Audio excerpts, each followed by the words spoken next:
Hi friends, இன்றைக்கி வீடியோவில் mutton biryani என்னோடய ஸ்டைலில் எப்படி பண்ணுறதுன்னு பார்க்க போகிறோம். இதுக்கு வந்து 1/2 கிலோ மட்டன் எடுத்திருக்கேன். அதை நல்லா க்ளீன் பண்ணிவிட்டு ஒரு குக்கரில் வந்து சேர்த்துக்கிறேன்.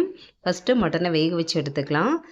இந்த மட்டன் கூடவே வந்து 1 ஸ்பூன் மட்டன் மசாலா, கொஞ்சமாக மஞ்சள் தூள், 1 ஸ்பூன் இஞ்சி பூண்டு பேஸ்ட்டு, ஒரு 1/2 ஸ்பூன் போல் உப்பு சேர்த்துக்கிறேன். கொஞ்சோண்டு தண்ணி சேர்த்து நல்லா மிக்ஸ் பண்ணி விட்டுட்டு குக்கரை மூடி ஒரு 2 விசில் வச்சு எடுத்துக்கலாம். மட்டன் வந்து ஃபுல்லாக வெந்துடக்கூடாது. பாதி அளவு வெந்துச்சு அப்படின்னா கரெக்டாக இருக்கும். இப்போ பிரியாணி பண்ணுற பாத்திரத்தில் எண்ணெயும் நெய்யும் கலந்து சேர்த்துருக்கேன். இதில் பட்டை, ஏலக்காய், கிராம்பு இதெல்லாமே போட்டு தாளிச்சிக்கலாம். இது எல்லாமே நல்லா பொரிஞ்சதும் பெரிய சைஸ் வெங்காயம் வந்து ஒரு 3 வெங்காயம் வந்து கட் பண்ணி சேர்த்துருக்கேன். நல்லா நைஸாக கட் பண்ணிவிட்டு சேர்த்துக்கோங்க. சேர்த்துட்டு நல்லா வதக்கி விட்டுடலாம். பிரியாணிக்கு வந்து வெங்காயம் தக்காளி நல்லா வதங்கணும். அப்போ தான் டேஸ்ட் நல்லாயிருக்கும். வெங்காயம் வந்து நல்லா ப்ரௌனாக வதக்கிட்டோம் அப்படின்னா பிரியாணி ரொம்ப நேரத்துக்கு கெட்டு போகாது. டேஸ்ட்டும் ரொம்ப நல்லாயிருக்கும். அதே சமயம் கரிஞ்சிராமலும் பார்த்துக்கணும். இந்த அளவுக்கு வெங்காயம் வந்து நல்லா வதங்கணும்.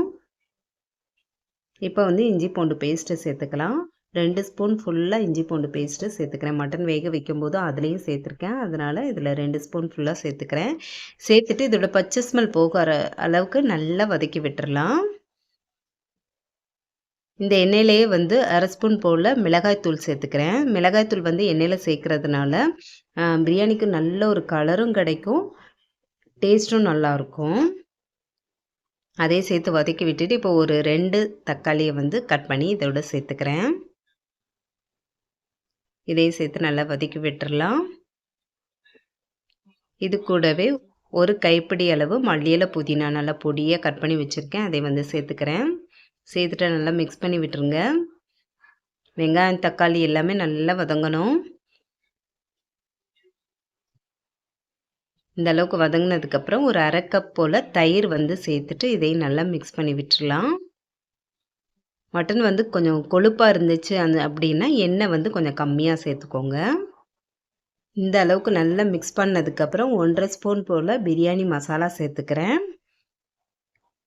நான் வந்து குழந்தைங்க சாப்பிட்றதுனால கொஞ்சம் காரம் கம்மியாக தான் சேர்த்துருக்கேன். உங்களுக்கு காரம் இன்னும் அதிகம் தேவைப்பட்டுச்சு அப்படின்னா மசாலாவும் கொஞ்சம் அதிகமாக சேர்த்துக்கலாம்.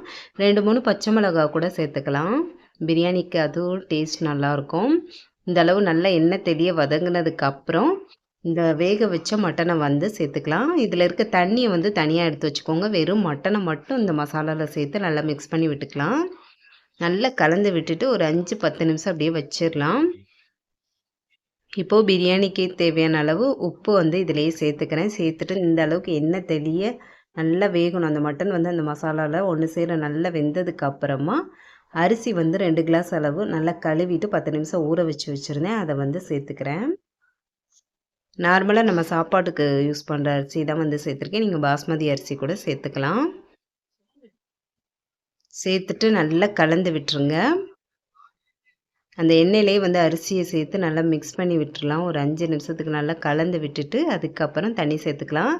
2 கிளாஸ் அரிசி எடுத்திருந்தேன். அதுக்கு வந்து 3 கிளாஸ் தண்ணி சேர்த்தோம் அப்படின்னா கரெக்டாக இருக்கும். 1/2 கிளாஸ் வந்து அந்த மட்டன் வேக வச்ச தண்ணி சேர்த்துட்டு மற்றது 2.5 கிளாஸ் வந்து நார்மல் தண்ணி வந்து சேர்த்துக்கிறேன். சேர்த்துட்டு நல்லா கலந்து விட்டுறலாம். உப்பு உரப்பு எல்லாமே செக் பண்ணிவிட்டு மூடி போட்டு வச்சிடலாம். உங்களுக்கு லெமன் ஜூஸ் வேணும்னா கூட கொஞ்சமாக வந்து இந்த ஸ்டேஜில் சேர்த்துக்கலாம். இந்த அளவுக்கு தண்ணியெல்லாம் வற்றினதுக்கப்புறம் ஒரு தோசைக்கல் நல்லா சூடு பண்ணிவிட்டு அது மேலே இந்த பாத்திரத்தை வச்சு அடுப்பை சிம்மில் வச்சுருங்க. இதுக்கு மேலே வந்து 1 ஸ்பூன் இல்லை 2 ஸ்பூன் நெய் சேர்த்துட்டு மூடி போட்டு வச்சு ஒரு 10-15 நிமிஷம் தம் போட்டு இறக்கணும் அப்படின்னா சூப்பராக நல்லா உதிரி உதிரியாக பிரியாணி வந்து ரெடி ஆயிரும். இது கூட முட்டையும் தயிர் வெங்காயம் வச்சு சர்வ் பண்ண வேண்டியதான். செம்ம டேஸ்ட்டாக இருக்கும். கண்டிப்பாக நீங்களும் ட்ரை பண்ணி பாருங்கள். ட்ரை பண்ணி பார்த்துட்டு எப்படி இருக்குன்னு சொல்லிவிட்டு மறந்துடாமல் கமெண்ட்டில் சொல்லுங்கள். இந்த வீடியோ பிடிச்சிருக்குன்னு நினைக்கிறேன். பிடிச்சிருந்தா லைக் பண்ணிக்கோங்க. இதுவரை நம்ம சேனலை சப்ஸ்கிரைப் பண்ணலன்னா மறக்காமல் சப்ஸ்கிரைப் பண்ணி சப்போர்ட் பண்ணுங்கள். Bye friends.